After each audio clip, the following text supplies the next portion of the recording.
Most AI privacy policies fail for the same reason most expense reimbursement policies fail. They're too long. They're written in language that nobody outside legal would write or read, and the people who are supposed to follow them have never seen them in the workflow they're actually working in. If your AI privacy policy is longer than one page, your employees will not follow it. They'll do their best to remember it, they'll improvise when they don't, and your customer trust will be sitting on the foundation of guesswork. We can do better. Today I'm going to show you how to write data boundaries and privacy rules that people actually follow. Not because they're forced to, because the rules are clear enough to be remembered under pressure. Start here. Every piece of data your organization handles should fit into one of three categories when it comes to AI tools. Tier 1, allowed. Data that is generally safe to use with approved AI tools with appropriate review. Examples: internal meeting notes, drafts of internal communications, public marketing content, general operational data without customer identifiers. Tier 2, restricted. Data that can be used with AI tools only under specific conditions. Maybe redacted, maybe only with the approved enterprise tool, maybe only for specific workflows. Examples: customer-facing draft communications, internal financial figures, business strategy content, partially redacted operational data. Tier 3, never input. Data that should never be entered into an AI tool, period.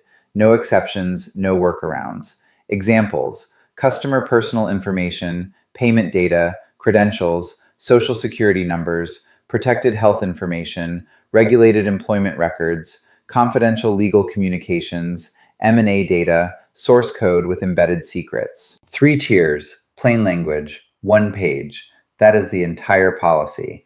Everything else is implementation detail. The reason most data classification policies fail is that they live at the abstract level. People can recite, "We don't input customer data," but they don't know what counts as customer data in their specific job. The fix is short, department-specific examples that make the abstract rules concrete. Let me give you 5 quick ones. Sales, allowed, internal pipeline notes without customer names, draft talk tracks, generic objection handling. Restricted, customer-specific draft proposals where you've redacted the company name and identifying details. Never input, customer contact information, contract terms, deal sizes tied to identified accounts, proposal language with named accounts. HR, allowed, generic policy questions, public job description drafts, training content drafts. Restricted, anonymized survey results for internal summary. Never input, employee names tied to performance issues, salary data, medical or accommodation requests, candidate evaluations with names. Finance, allowed, generic process questions, draft policy language, public financial education content.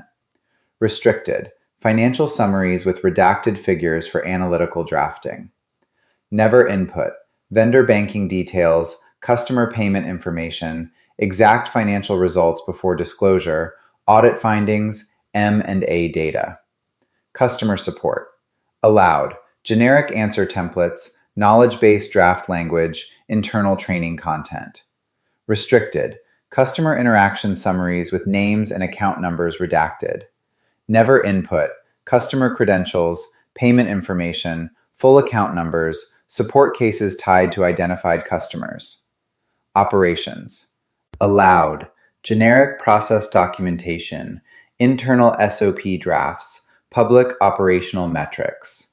Restricted, anonymized incident summaries. Never input, specific customer or vendor names tied to operational issues, regulatory event details, security incident specifics. These examples take 15 minutes per department to write. Once they exist, they become the most used reference document in your AI program. Here's the muscle memory you want to build in your team. Not just the rules, but the habits that make the rules livable. Habit 1, redact before you paste.